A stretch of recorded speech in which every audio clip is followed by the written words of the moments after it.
Hello विद्यार्थी। हिंदी में 100 number लाने के लिए हमारे साथ जुड़े रहें। अपनी कोचिंग सेंटर से हर साल 90 के ऊपर बहुत सारे विद्यार्थी आते हैं।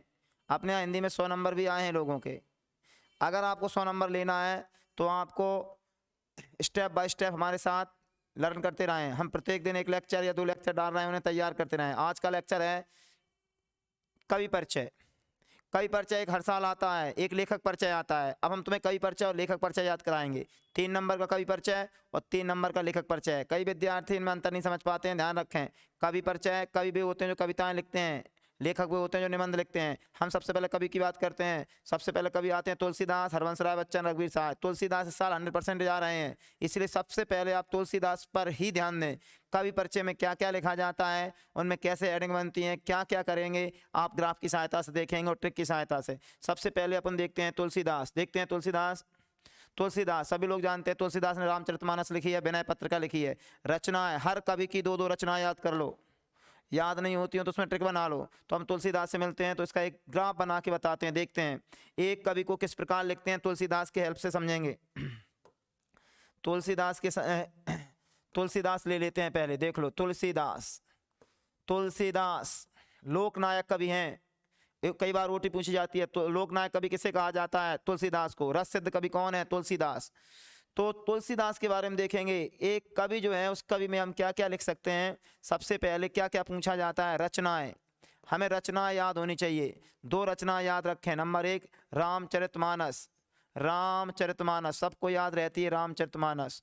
और दूसरी याद रखें विनय पत्रिका। विनय पत्रिका, ये 2 इनकी प्रमुख रचनाएं हैं। और अगर एक्स्ट्रा में याद रखना है तो याद कर सकते हो कवितावली।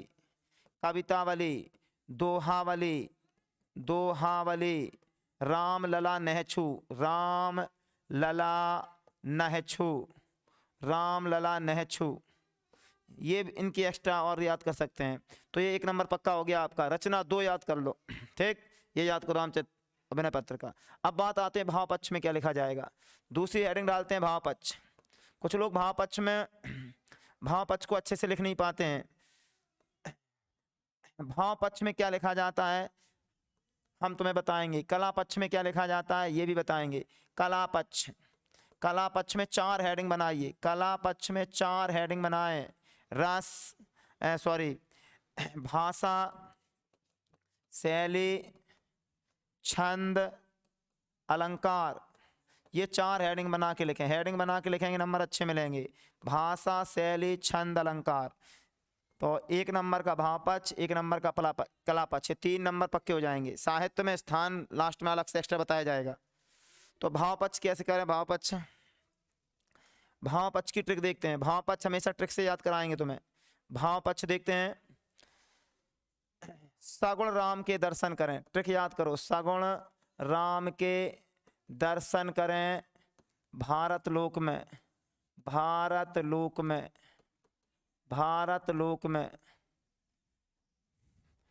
सगुण राम के दर्शन करें। सगुण, सगुण भक्ति धारा। सगुण भक्ति धारा या सगुण ब्रह्म के उपासक। पहली पॉइंट क्या बनाएंगे? सगुण ब्रह्म। सगुण ब्रह्म के उपासक। सगुण ब्रह्म के उपासक। सगुण ब्रह्म के उपासक। सगुण ब्रह्म के उपासक पहला पॉइंट। राम के अनन्य भक्त। राम के अनन्य भक्त। अनन्य भक्त। फिर दार्शनिक भावना। दार्शनिक भावना। दार्शनिक भावना। दार्शनिक भावना। और भारतीय संस्कृत के पक्षधर। भारतीय संस्कृत के पक्षधर। भारतीय संस्कृति के पक्षधर। ये इनके भारतीय संस्कृति के पक्षधर। और लोकहित भावना। लोकहित भावना। लोकहित भावना। लोकहित भावना। लोकहित भावना। ये 5 इसके मेन पॉइंट हो जाएंगे। देखो भाव पक्ष हमेशा याद रहेगा, बहुत सिंपल ट्रिक है। सगुण राम के दर्शन करेंगे भारत लोक में। तो 5 पॉइंट। सगुण ब्रह्म के उपासक, राम के अनन्य भक्त, दार्शनिक भावना, भारतीय संस्कृत के पक्षधर, लोकहित भावना। और ये रस सिद्ध कवि हैं। 1 पॉइंट ये अलग से बन जाएगा इसी में। रस सिद्ध कवि भाव पक्ष में ही लिखा जाएगा। ये रस सिद्ध कवि हैं, इन्होंने रसों को बहुत अच्छे से प्रयोग किया है, रस सिद्ध कवि हैं, इनके रसों का प्रयोग करने में महारत हासिल थी। ये भाव पक्ष हो गया, 1 नंबर पक्का। कला पक्ष में भाषा, शैली, छंद और अलंकार, यहाँ जगह नहीं है, आगे देखते हैं इसमें।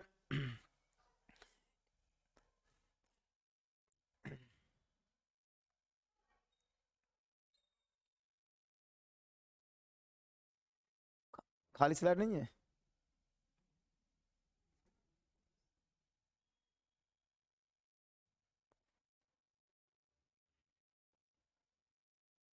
कला पक्ष अपना रह गया था, कला पक्ष देख लें। कला पक्ष, कला पक्ष में 4 हेडिंग बनाएंगे। भाषा, शैली, छंद, अलंकार।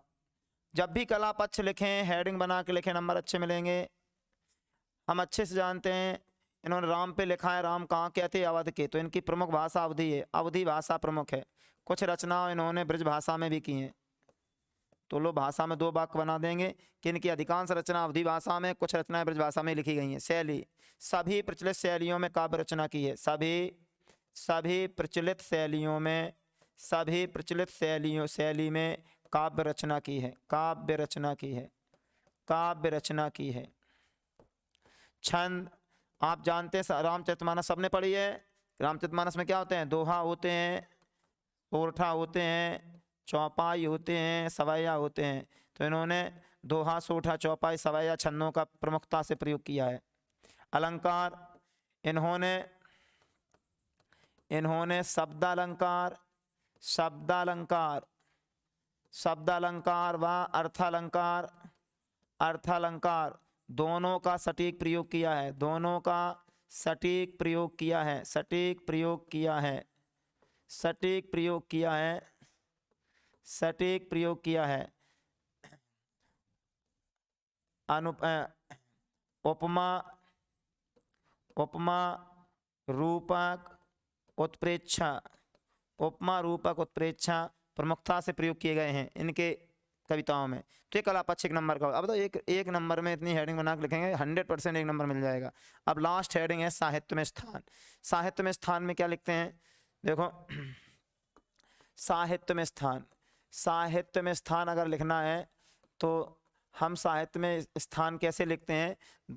उस कवि की कुछ 2 विशेषताएं लिखते हैं और उसके लास्ट में उनका वर्णन कर देते हैं थोड़ा बहुत सा। देखते हैं भक्ति काल के, क्या लिखोगे इसमें?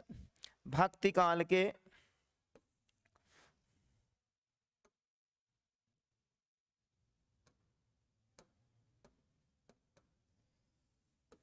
भक्ति काल के, भक्ति काल के सगुण भक्ति धारा के, सगुण भक्ति धारा के, भाई भक्ति काल के थे, सगुण भक्ति धारा के, सगुण राम भक्ति शाखा के, राम भक्ति शाखा के, राम भक्ति शाखा के, इनकी विशेष राम भक्ति शाखा के संत कवि, संत कवि, संत कवि तुलसीदास, संत कवि तुलसीदास लोकनायक व रस सिद्ध कवि हैं, लोकनायक व रस सिद्ध कवि हैं, रस सिद्ध कवि हैं। इनके रचना